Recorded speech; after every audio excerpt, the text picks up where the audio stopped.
Vous savez que on était en train de parler sur l'église. On avait un message sur « Je bâtirai mon église » qu'on avait commencé.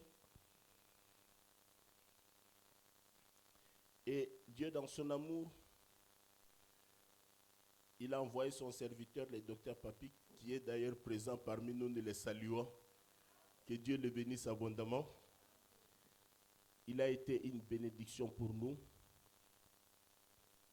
Et dans toute humilité, avec cette petite grâce que Dieu nous a donnée, nous n'avons pas voulu faire passer le message ou l'enseignement que nous avons écouté avec le docteur Papi. Nous n'avons pas voulu laisser passer ces messages comme ça. Voilà pourquoi nous sommes en train d'arroser sur ce qu'il nous avait enseigné. Amen, l'Église. Nous sommes en train d'arroser. Voilà pourquoi il y a certaines choses que nous allons reprendre. Parce que nous estimons que c'est très important pour notre édification. Amen. Hein? C'est très important pour notre édification. Nous ne sommes pas pressés. Nous avons toujours dit que la chair, c'est pour édifier le peuple de Dieu.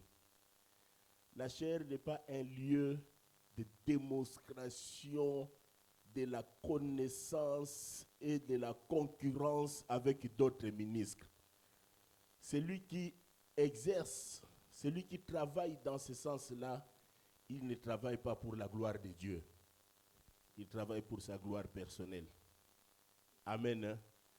Or, la gloire de Dieu, non, je voulais dire que pour édifier le peuple de Dieu, même si on doit reprendre ce qui a été enseigné, il faut qu'on le fasse. Vous savez, le dimanche, j'étais à Toulouse. D'ailleurs, vous avez les salutations du docteur Patrick et des frères et sœurs de Toulouse. Le dimanche, j'étais là-bas. J'étais samedi et dimanche. Ça fait longtemps que je n'ai pas été à Toulouse. Mais j'ai été très édifié. J'ai été très édifié parce que j'ai vu la manière dont j'avais connu les frères qui étaient jeunes, que j'avais laissés il y a longtemps. J'ai vu ces frères grandir. Ils ont pris un certain âge. Mais ce qui m'a beaucoup plus fait plaisir, c'était la croissance spirituelle. Ça m'a fait plaisir. J'ai trouvé les frères avaient un niveau de connaissance de la parole. La vie, tu sens la vie dans l'église. Je leur ai dit que Dieu vous bénisse. Je vais te dire quelque chose ce matin, frère. Tu vois ton enfant que tu as mis au monde. L'enfant que tu as mis au monde, c'est toi qui as mis cet enfant au monde. Amen. Hein? Amen, l'église. Hein, frère Fabrice? Ton enfant, c'est toi qui l'as mis au monde. Bon, disons, c'est la sœur. Mais, tu es avec moi, frère Félix. Mais, frère José, c'est-à-dire que tu te réveilleras un jour. Tu ne comprendras pas. Tu ne te rendras pas compte. Mais tu te réveilleras un jour, tu constateras simplement que l'enfant a presque ta taille.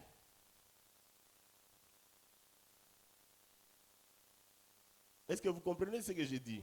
C'est-à-dire que tu constateras simplement que l'enfant a atteint presque ta taille.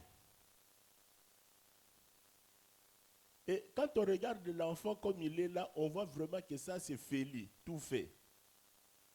Mais si on te pose la question, est-ce que tu as vu comment cet enfant était en train de grandir et de prendre millimètre par millimètre, centimètre par centimètre pour arriver à ta taille?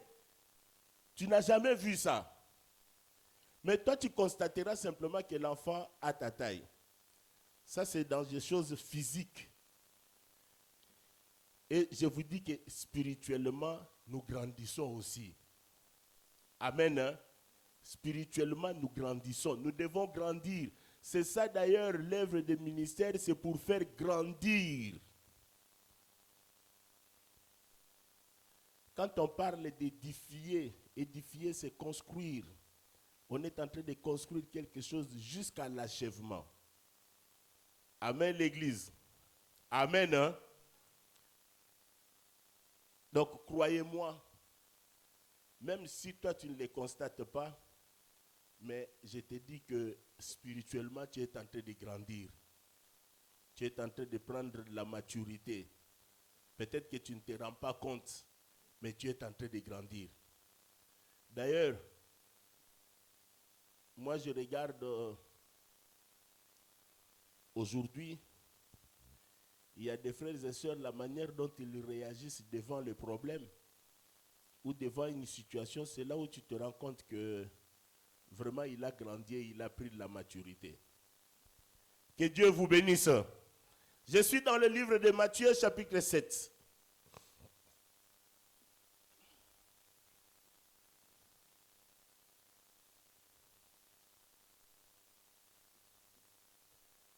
Matthieu 7, 7.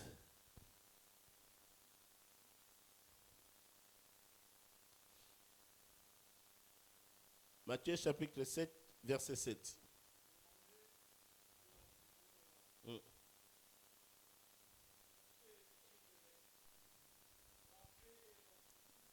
Amen. Amen l'église. Je répète, je suis sur les traces du docteur Papi. J'ai dit que avec cette seule écriture, c'est une porte ouverte à n'importe quelle demande.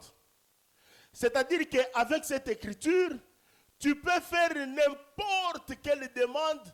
Tu peux demander à Dieu tout ce que tu veux parce que l'écriture ne précise pas. Il dit simplement, demandez et l'on vous donnera. C'est-à-dire que tu peux demander tout. Je vous avais dit, et le docteur l'avait dit aussi, c'est sur base de cette écriture que nous avons les gens aujourd'hui, dans leur prière, quand ils demandent à Dieu, ils demandent même la mort de ses ennemis. Et si tu lui poses la question, mes frères, comment est-ce que tu demandes la mort de ton ennemi pendant que Dieu dit aimez vos ennemis? Il te dira, il te répondra, Dieu a dit demandez et l'on vous donnera. Vous comprenez? Demandez et l'on vous donnera, on ne précise pas qu'est-ce qu'il faut demander, qu'est-ce qu'il ne faut pas demander. Il n'y a pas de limite dans cette écriture. Mais Dieu, dans sa sagesse infiniment variée, l'écriture nous dit dans le livre d'Ésaïe, que consultez les livres, il ne manquera pas une écriture. Dieu rassemble les écritures. Dieu rassemble les écritures, consultez les livres. Je suis dans le livre d'Ésaïe. Ésaïe chapitre 8. Ésaïe 34.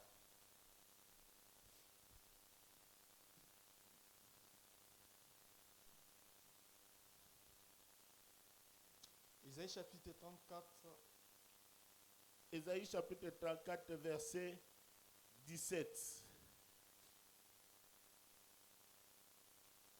Verset 16. Merci frère. Consultez les livres de l'Éternel. Consultez les livres de l'Éternel. Et lisez. Lisez les livres de l'Éternel. Aucun d'eux ne fera défaut. Aucun d'eux ne fera défaut. Ni l'un ni l'autre. Ni l'un ni l'autre. Ne manqueront. Ils ne manqueront rien dans les livres de l'Éternel. Car sa bouche l'a ordonné. La bouche de l'Éternel a ordonné. C'est son esprit qui les rassemble. C'est l'Esprit de l'Éternel qui rassemble toutes ces Écritures. Voilà pourquoi je me rappelle de ce que le docteur nous avait dit, que les Écritures, ce sont des frères qui se rassemblent. Amen, l'Église. Les Écritures, ce sont des frères qui se rassemblent. Tu ne peux pas comprendre la pensée de Dieu si tu ne rassembles pas les Écritures. C'est dans les Écritures que la pensée de Dieu est cachée. Or, pour comprendre la pensée de Dieu, il faut consulter les livres. Amen, l'Église. On n'a pas besoin de consulter les brochures. Tu n'as pas besoin de consulter les brochures, frère. Pour connaître la pensée de Dieu, tu n'as pas besoin de consulter les brochures. Consulter les livres.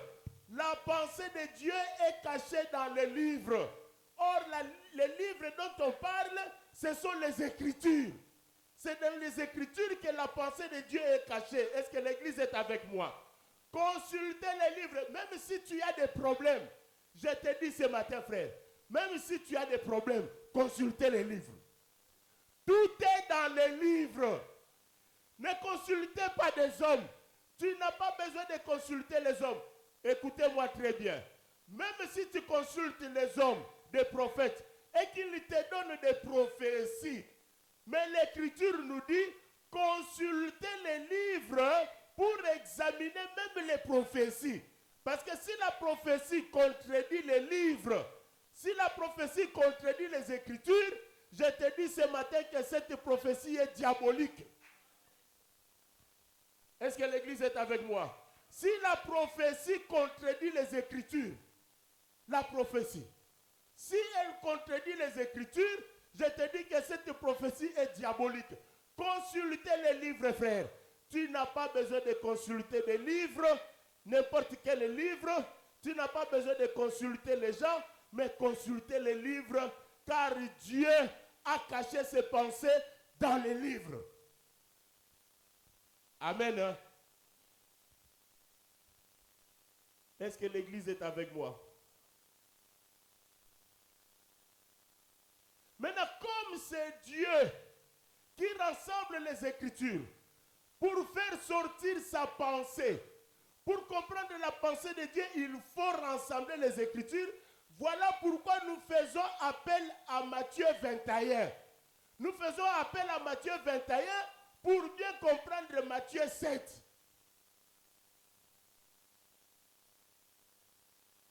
Amen, l'Église. Pour comprendre la pensée de Dieu. Parce que j'ai dit que Matthieu 7 est ouverte à n'importe quelle demande. Mais maintenant, pour comprendre Matthieu 7, nous consultons Matthieu 21. Parce que Matthieu 21 va nous mettre des bornes. Il mettra des bordures qu'il ne faut pas dépasser. C'est-à-dire que dans ta demande, ou dans tes demandes, il y a des bordures, il y a des limites, il y a des bornes. Or, ces bornes, c'est Matthieu 21 qui va nous donner des bornes. Est-ce que l'Église est avec moi? Ne créez pas de bornes. N'inventez pas de bornes. Consultez les livres pour trouver les bornes. Car les bornes sont dans les livres. Amen, l'Église. Je suis dans Matthieu 21.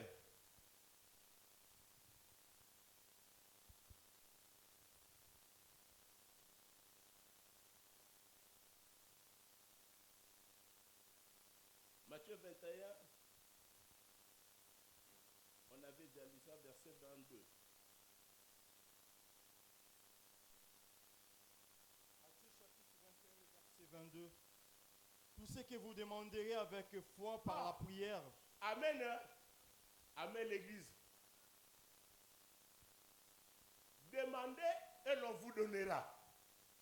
Là, c'est ouverte à n'importe quelle demande. Est-ce que l'Église est avec moi?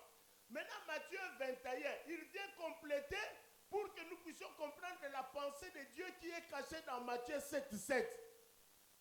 Maintenant, dans Matthieu 21, il dit ceci. Là, il donne des précisions. Allez-y, frère.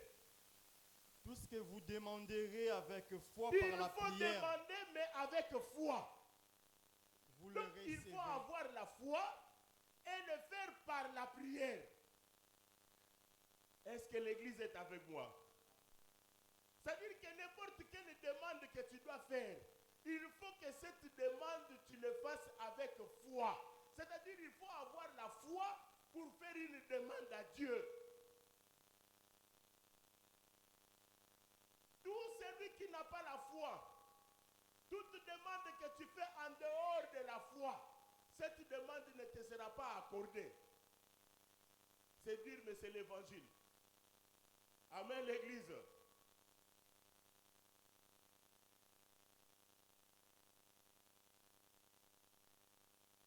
Mais maintenant, toujours dans la sagesse infiniment variée de Dieu, toujours dans sa sagesse infiniment variée, il nous montre là où vient la foi.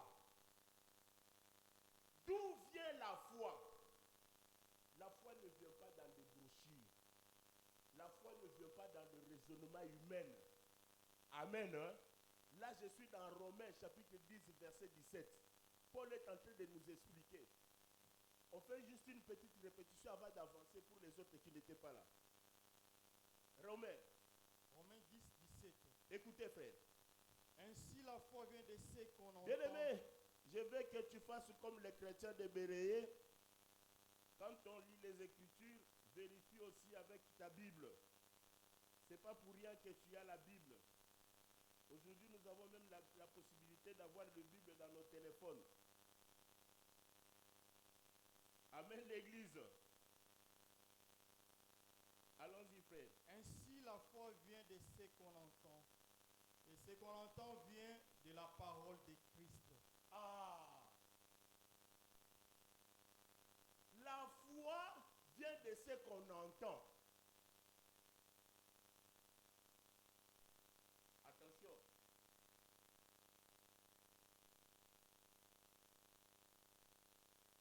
C'est ici que je vais attirer l'attention de l'Église pour te dire, frère, quand on dit que la foi vient de ce qu'on entend, ce n'est pas la foi qui vient de n'importe quelle chose que tu entends. Parce que tout ce que tu entends ne produit pas la foi. Amen. Hein? Voilà pourquoi Paul précise que la foi vient de ce qu'on entend, et ce qu'on entend vient de la parole de Christ. C'est-à-dire que la foi vient de la parole de Christ. Amen. Hein? C'est ici que j'ai voulu attirer l'attention de l'Église. Et j'avais rappelé les remarques que le prophète avait fait ce jour-là pour préciser que la foi vient de la parole de Christ. Je vais te choquer ce matin pour te dire que tous ceux qui ont entendu la parole de Dieu sans entendre la parole de Christ n'ont pas la foi.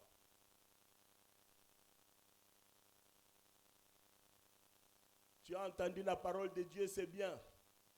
Mais ce n'est pas la parole de Dieu qui produit la foi. Ce qui produit la foi, c'est la parole de Christ. J'ai dit que ce qui produit la foi, c'est la parole de Christ. Amen. Hein? Amen, l'Église. Maintenant, j'étais en train d'expliquer. Église, écoutez-moi bien. Ça, ce sont des choses très importantes qui peuvent t'aider à comprendre même le faux et le vrai. Amen, l'Église. Est-ce que l'Église est avec moi? On est dans Matthieu chapitre 5. Je vais faire la différence entre la parole de Dieu et la parole de Christ.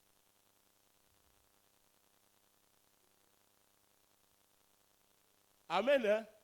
On fait la différence entre la parole de Dieu et la parole de Christ. Tout ça ne vient pas de notre raisonnement. Ça doit venir du livre. Amen, l'Église. Je suis dans Matthieu chapitre 5.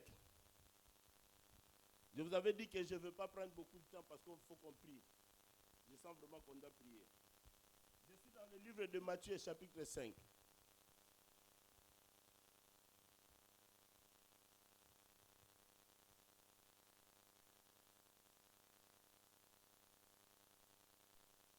Matthieu chapitre 5, frère, tu lis verset 21. Vous avez entendu qu'il a été dit aux Ça, c'est Christ qui parle. Est-ce que l'église est avec moi? Est-ce que l'église est avec moi? Ça, c'est Christ qui parle. Lis. Vous avez entendu qu'il a été dit Vous avez entendu qu'il a été dit. aux anciens. Or, celui qui dit ça, c'est Christ. Il dit que vous avez entendu qu'il a été dit. C'est-à-dire que celui qui avait parlé, ce n'était pas Christ. Celui que vous avez entendu, ce n'était pas lui. Oh, l'église, est-ce que vous êtes avec moi? Vous avez entendu qu'il a été dit. Or, celui qui avait parlé, qui n'était pas Christ, c'était Moïse. C'était Moïse qui avait parlé. Quand il dit que vous avez entendu qu'il a été dit, là, Christ est en train de parler de Moïse. Écoutez ce qu'il dit. Tu ne tueras point. Moïse avait dit que tu ne tueras point. Celui qui tuera mérite Celui qui d'être tuera puni mérite d'être puni par les juges. par les juges. Amen, l'église. Ça, c'était Moïse. C'était la loi. Maintenant, écoutez le verset 22. Mais moi, je vous Mais dis, moi, maintenant, lui, il vient avec sa parole.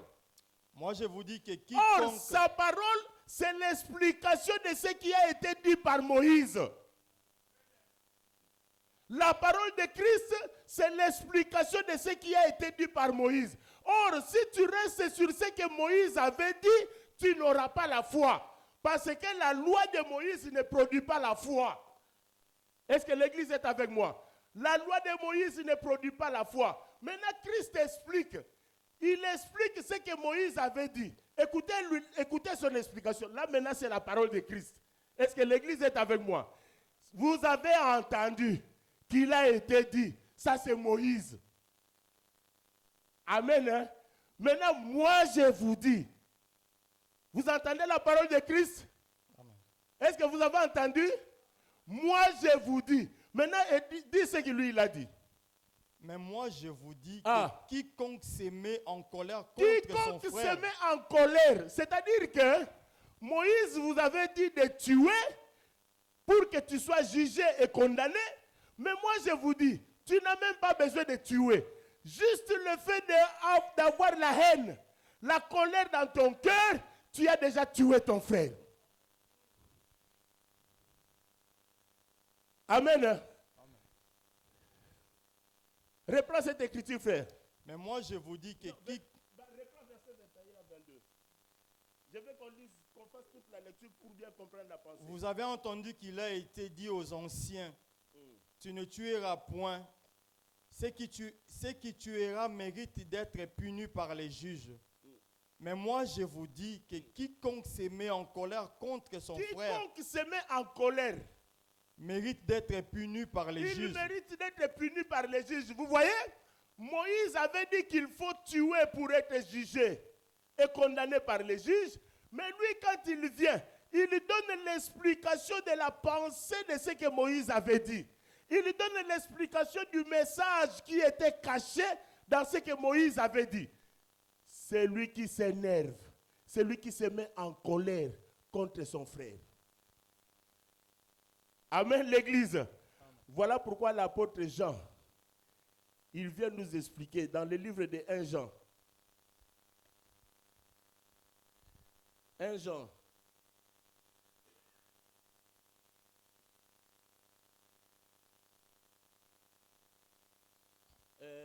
C'était l'écriture que nous avions lue la fois passée. Les bien-aimés peuvent me rappeler.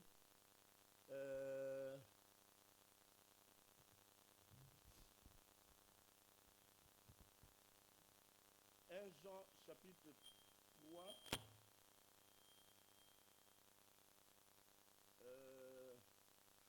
Nous sommes passés du ténèbre à la lumière.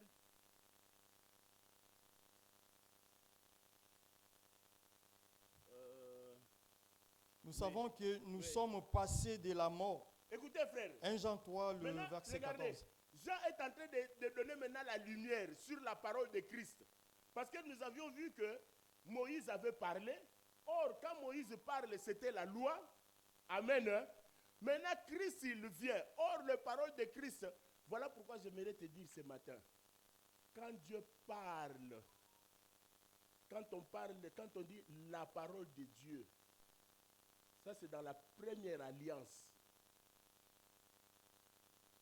La parole de Christ, c'est deuxième alliance. Vous n'avez pas compris. On va expliquer. Lis, frère, lis d'abord 1 Jean. Nous savons que nous sommes passés de la mort à la vie. Nous savons que nous sommes passés de la mort à la vie. Parce que nous aimons le frère. Parce que nous aimons les frères. C'est ici que nous avons dit, frère, que la preuve que tu es sauvé, c'est l'amour que tu as envers tes frères. Amen, l'église. La preuve que tu es passé de la mort à la vie, c'est l'amour que tu as envers tes frères. Comment tu peux me dire que tu aimes Dieu, que tu es sauvé, que tu es quitté de la mort à la vie, mais le frère qui est à côté de toi, tu ne l'aimes pas? Or, quand on parle d'aimer, ce n'est pas quelque chose qui consiste en parole. Aimer, c'est dans les actes. Est-ce que l'église est avec moi? Aimer ton frère, c'est dans les actes que tu poses. Tu ne peux pas dire que tu aimes ton frère pendant que ton frère est dans des difficultés. Tu as la possibilité de l'aider, mais tu ne veux pas l'aider. Tu as des imaginations dans ta tête que non, frère, de toutes les façons, on est venu ici chacun pour soi. Et après tu dis, frère, je suis passé de la mort à la vie. Quand on parle de l'hippopotame, tu cries Amen. Quand on parle de l'aigle, tu cries Amen. C'est bien, frère. Nous voulons la connaissance. Nous aimons la connaissance.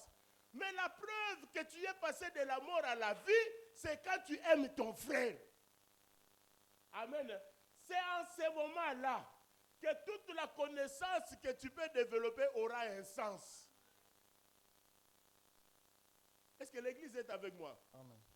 Même si tu expliques les crocodiles, ce n'est pas un problème, frère. Tu peux expliquer l'aigle et l'hippopotame, ce n'est pas un problème. Mais la preuve que tu es passé de la mort à la vie, c'est quand tu aimes ton frère. Amen, l'église. Amen.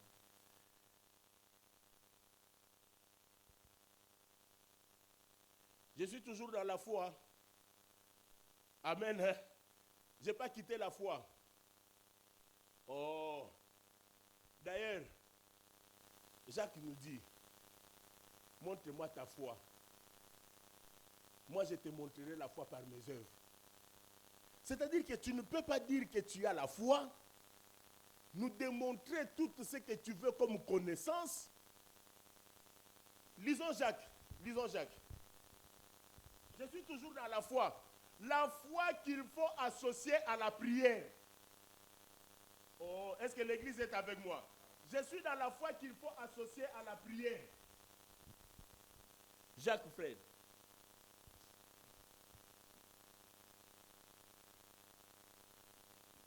Montre-moi ta foi sans les œuvres. C'est Jacques chapitre 2.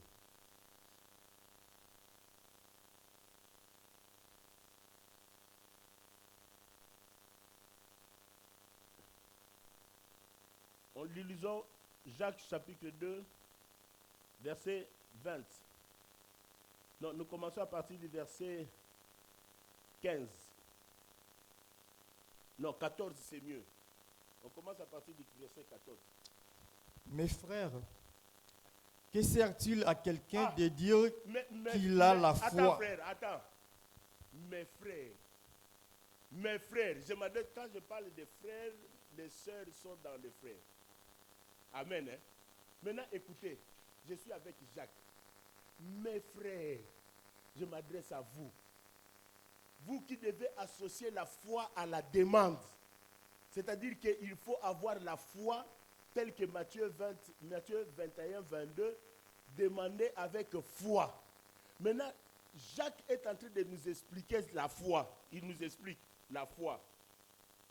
Mes frères, continuez frères.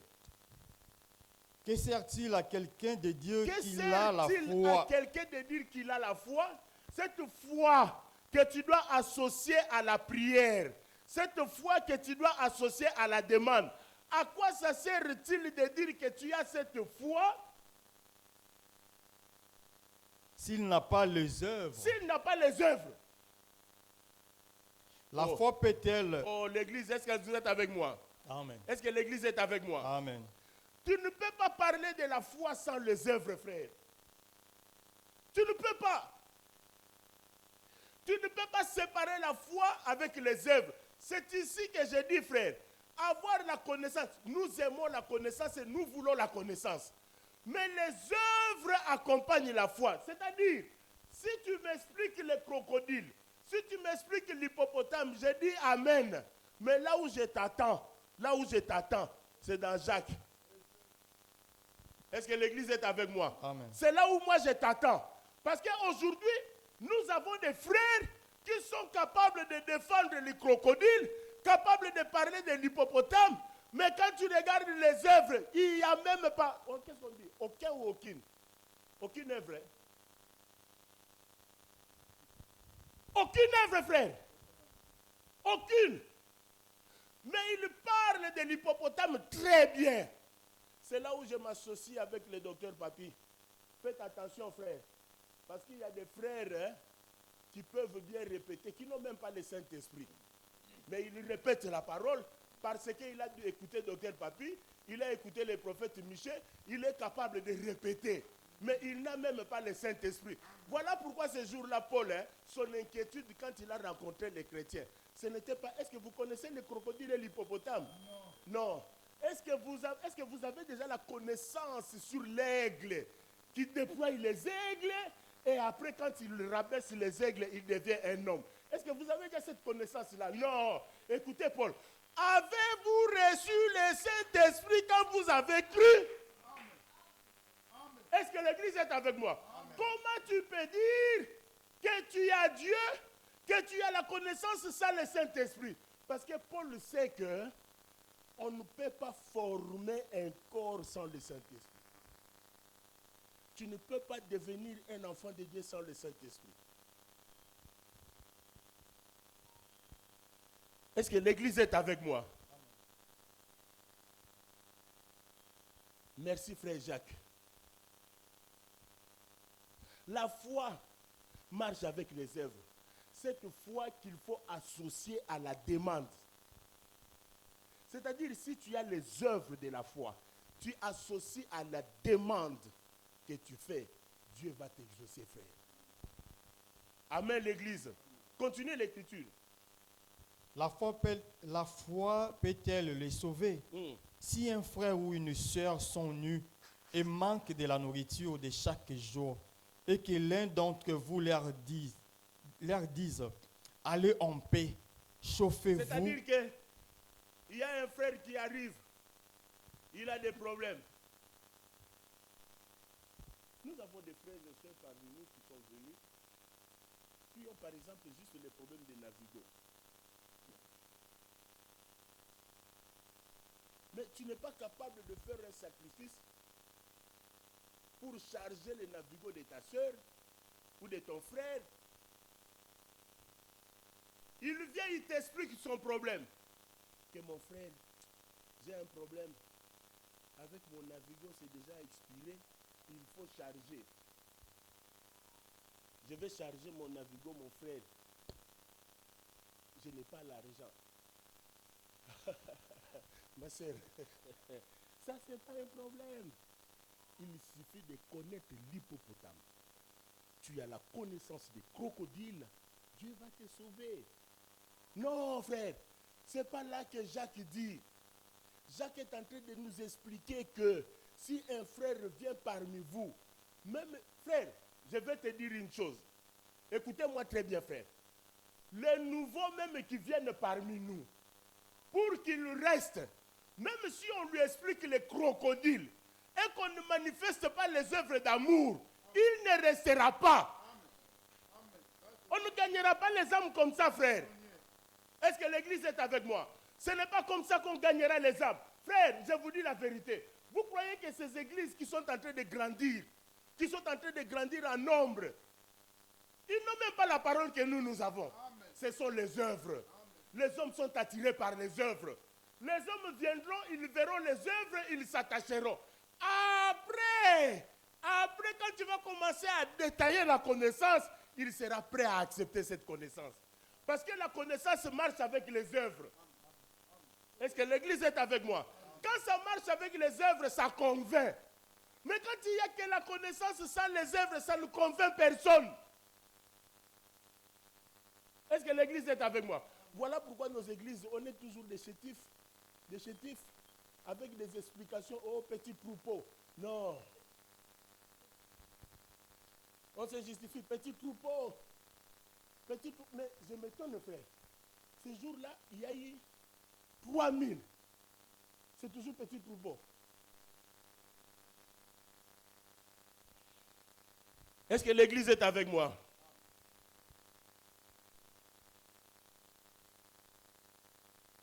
Continuez, Jacques, frère.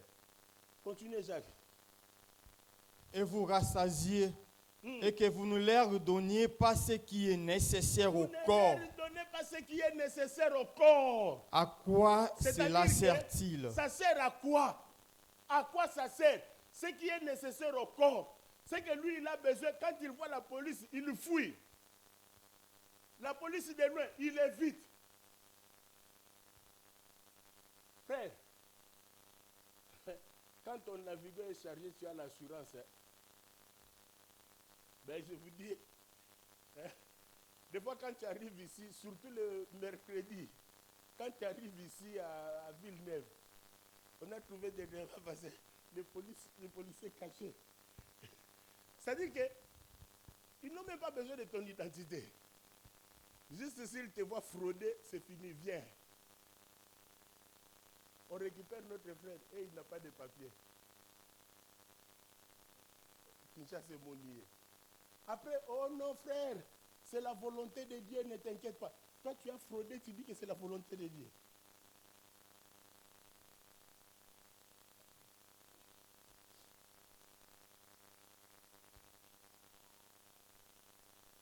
Est-ce que l'église est avec moi? Quand on n'arrive pas à faire des sacrifices pour le bien-aimé, mais on est prêt à démontrer la connaissance, cette connaissance ne sert à rien, frère. Est-ce que l'église est avec moi? Continuez, frère. Il en est ainsi de la foi. Il en est ainsi de la foi. Reprends un peu le verset qu'on a lu avant là.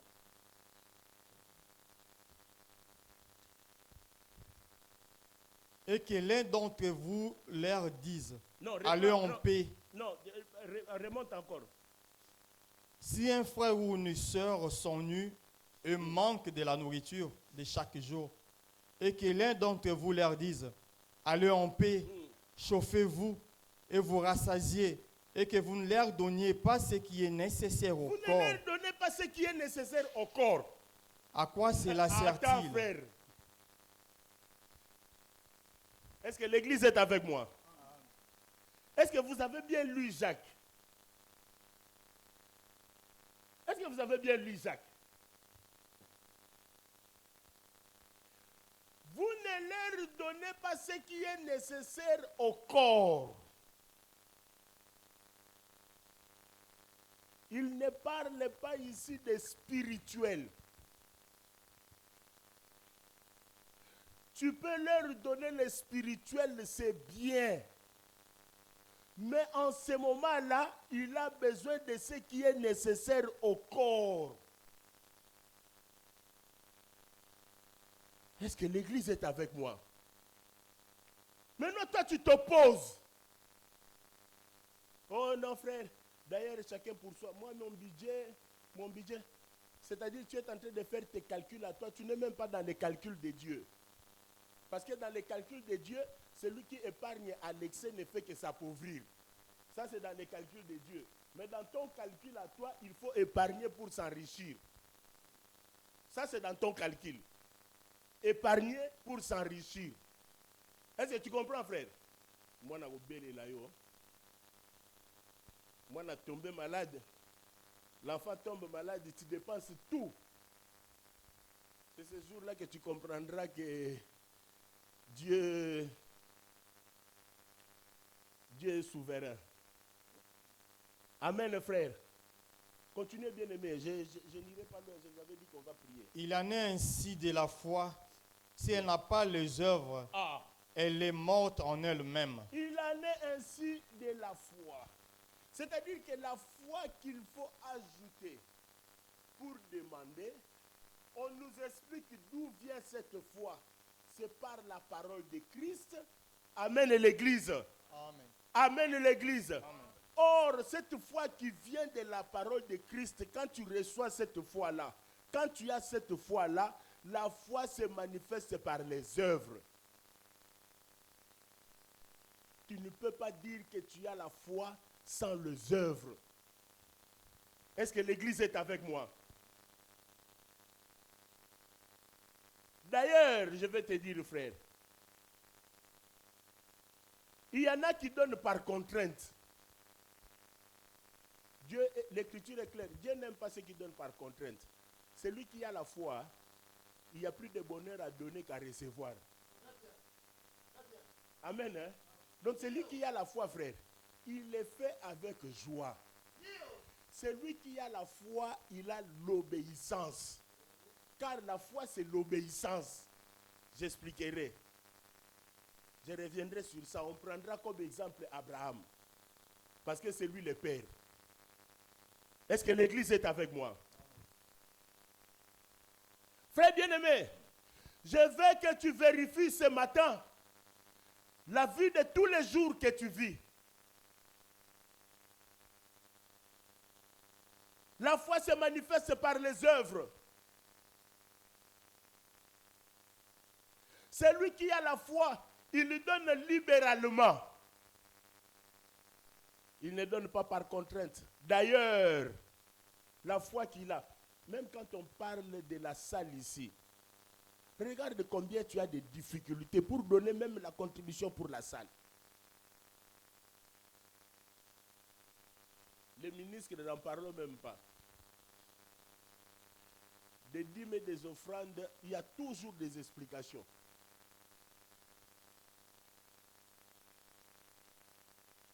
Mais comment tu peux dire que tu as la foi?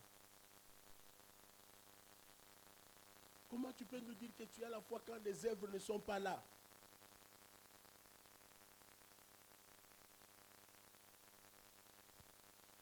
Est-ce que l'Église est avec moi?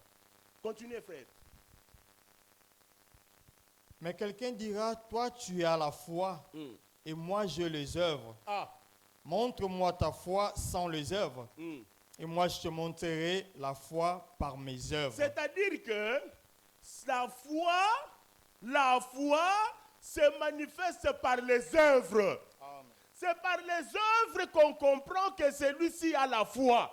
Est-ce que l'Église est avec moi? D'ailleurs, même quand il ne donne pas, celui qui a la foi, il ne donne pas pour être vu. Il ne donne pas pour recevoir les éloges. Celui qui a la foi, il le donne même en secret, il le fait. Il n'a pas besoin de l'Église, frère. Pour faire les bonnes œuvres, tu n'as pas besoin de la contribution de l'Église. Aujourd'hui, tout le monde, on attend. Oh non, frère, on n'a pas communiqué. On n'a pas communiqué, mais ta foi, donc ta foi à toi ne t'enseigne pas. Ta foi ne te parle pas. Donc si on n'a pas communiqué, que tel frère a des problèmes. Voilà pourquoi nous devons nous connaître. D'ailleurs, je vais te dire ce matin, il faut faire du bien à tout le monde. Mais l'Écriture nous dit surtout parmi tes frères. Faire du bien à tes frères dans le Seigneur.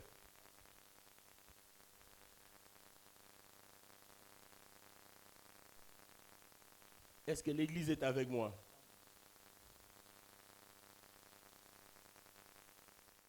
Comment tu peux voir ton frère en difficulté,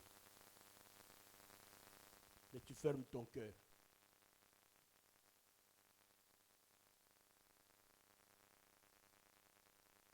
Tu vois ton frère en difficulté, mais tu fermes ton cœur.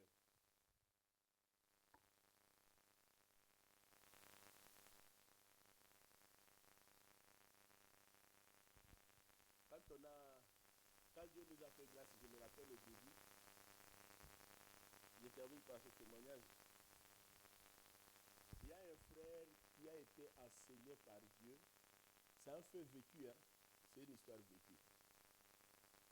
Ce frère, recevait des frères à la maison.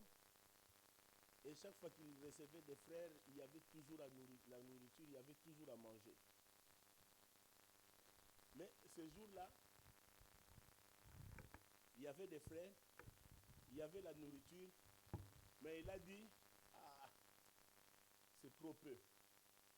C'est trop peu, je ne veux pas faire sortir ça pour qu'on mange tout le monde, pour qu'on mange tous. Je garde, quand les frères vont partir, je vais manger après. Il a gardé. Quand les frères sont partis, il est allé vérifier dans sa marmite, il n'y avait plus rien.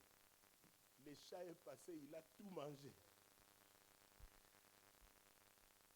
Le frère après, ce que j'ai béni le Seigneur est que c'était une manière que Dieu avait utilisée pour l'enseigner.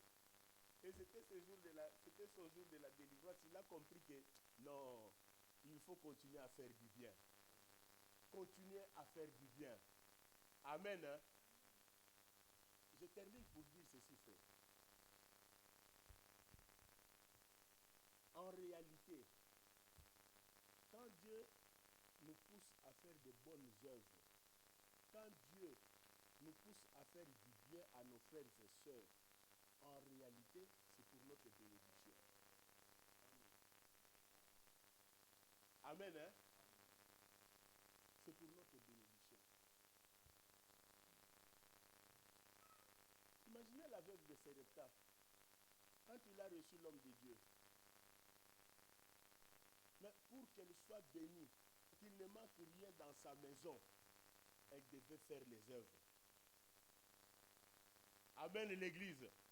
Je vais te dire ce matin que quand tu fais du bien, sache que toi-même aussi tu te fais du bien. Est-ce qu'on peut se lever pour la prière?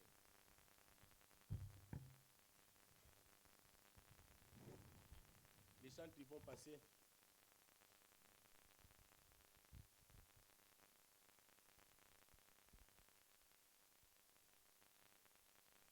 On a 15 minutes.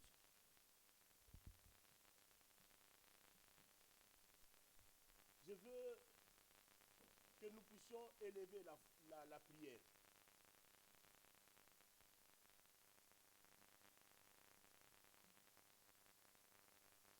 Que Dieu te fasse grâce. Que Dieu te fasse grâce. Demande la grâce de Dieu dans ta vie, afin que tu marches dans la foi et que cette foi dans laquelle tu es puisse se manifester par les œuvres.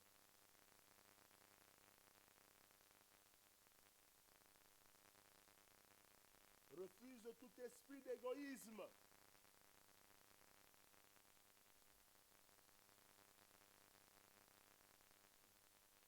Cet esprit qui fait que tu deviennes radin.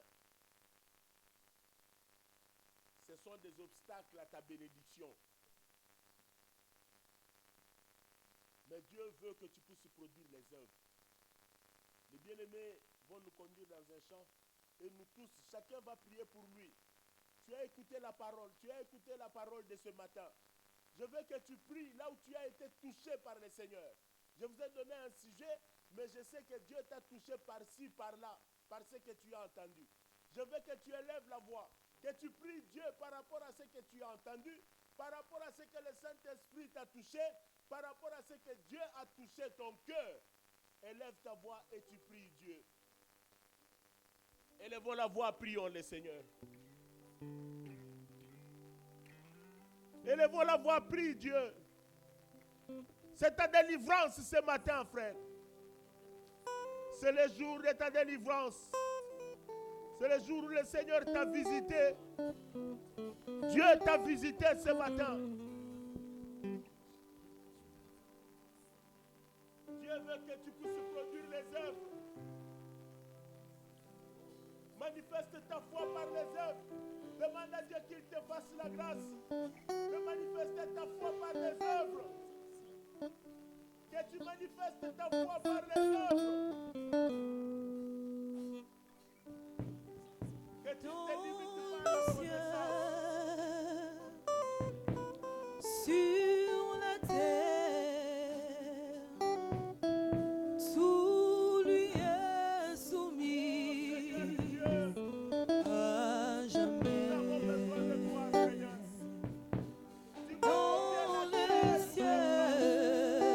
vois combien la chair nous empêche de produire les œuvres. Tu vois combien la chair nous empêche de produire les œuvres de la foi. Tu vois combien nous sommes combattus par la chair pour ne pas produire les œuvres de la foi. Voilà pourquoi nous venons à toi, Seigneur, ce matin, afin que tu nous donnes la force. Oh Dieu, Dieu d'amour, Dieu de bonté et de miséricorde.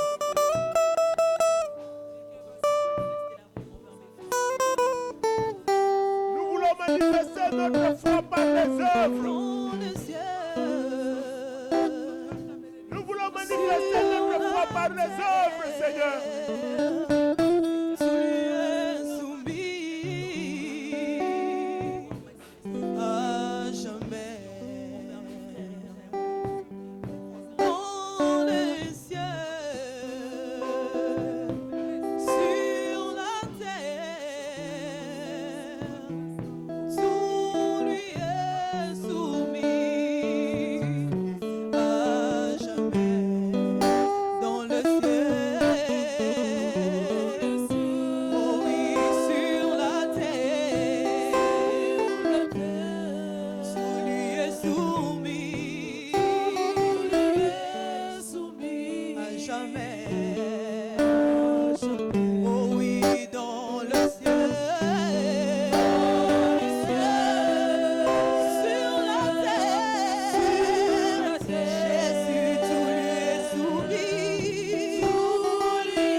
Matin, tu as écouté la parole.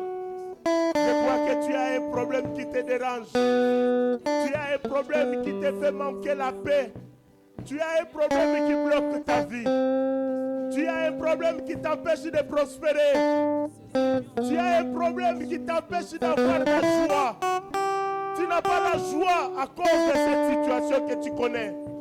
Je sens ce matin que tu peux prier le Seigneur, afin que le Seigneur manifeste sa puissance dans tout ce que tu as comme problème. Il est la solution à ton problème.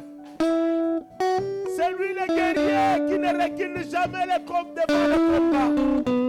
Il ne recule pas devant le combat, bien-aimé. Dieu ne recule pas. Élève ta voix maintenant. Tu fais une prière d'autorité. Tu détruis tous les œuvres du diable. Tout ce que le diable est en train de faire dans ta vie, dans ton entourage, dans ta famille. Tu détruis tous les œuvres du diable. Tu proclames la victoire de Dieu dans tes projets, dans ta famille, dans ta vie. Ce matin, Dieu va manifester sa puissance. Crois à la puissance de Dieu. Élève la voix, prie Dieu. Prie Dieu, bien-aimé.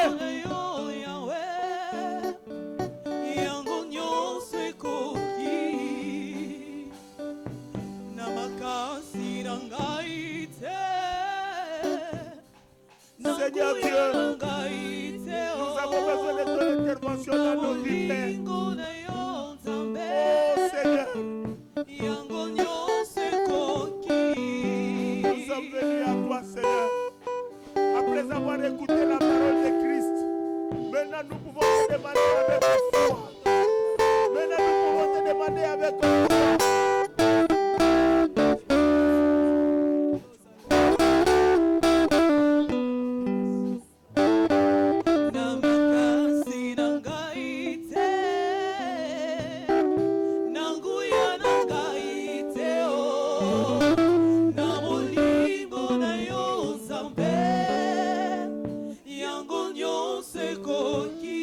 Bien-aimé, tu as écouté la parole de Christ. Tu as écouté la parole de Christ ce matin. Tu peux demander avec foi maintenant. Car la foi vient de ce qu'on entend. Ce qu'on entend de la parole de Christ. La foi vient de ce qu'on entend. Ce qu'on entend vient de la parole de Christ. Tu as entendu la parole de Christ ce matin. Maintenant tu as la foi. Toi qui es devenu faible, Dieu t'a redonné encore la force. Dieu t'a encore fortifié. Toi qui n'avais peut-être pas compris, aujourd'hui tu as compris. Après avoir écouté la parole de Christ, tu peux demander avec foi maintenant. Tu peux demander avec foi maintenant. Tu peux demander avec foi.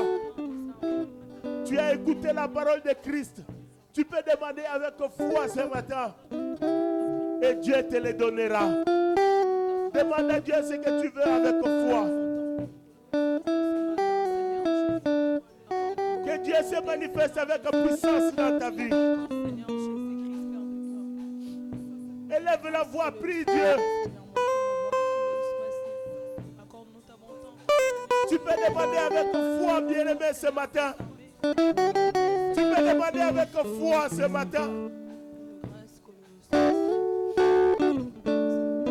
Jésus-Christ, tu